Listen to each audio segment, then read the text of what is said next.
বাংলাদেশ সৃষ্টির আগে, বাংলাদেশ সৃষ্টির পরে, বাংলাদেশের ইতিহাসের সঙ্গে জড়িত এই কেন্দ্রীয় কারাগার।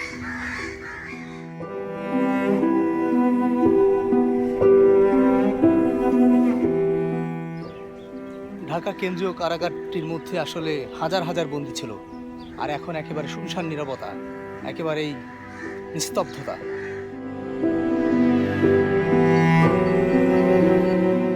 বাংলাদেশের প্রতিষ্ঠাতা রাষ্ট্রপতি শেখ মুজিবুর রহমান বারবার তার রাজনৈতিক জীবনে কারাবন্দী হয়েছেন। তার জন্য যে খাবার দাবার তৈরি করা হতো, যেখানে তিনি গোসল করতেন, যে বিছানায় তিনি ঘুমাতেন, যে চৌকিটিতে, যে চেয়ারে বসতেন, সবই এখানে রয়েছে এই কেন্দ্রীয় কারাগারের মধ্যে। সেই জায়গাটিকে একটি ছোট জাদুঘরে রূপান্তর করা হয়েছে।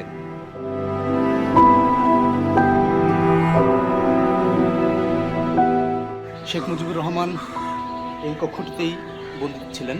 বিভিন্ন সময় যখন তিনি কারাবন্দী হয়েছেন তখন এখানে তাকে রাখা হতো। তিনি প্রথম শ্রেণীর বন্দীর মর্যাদা পেতেন।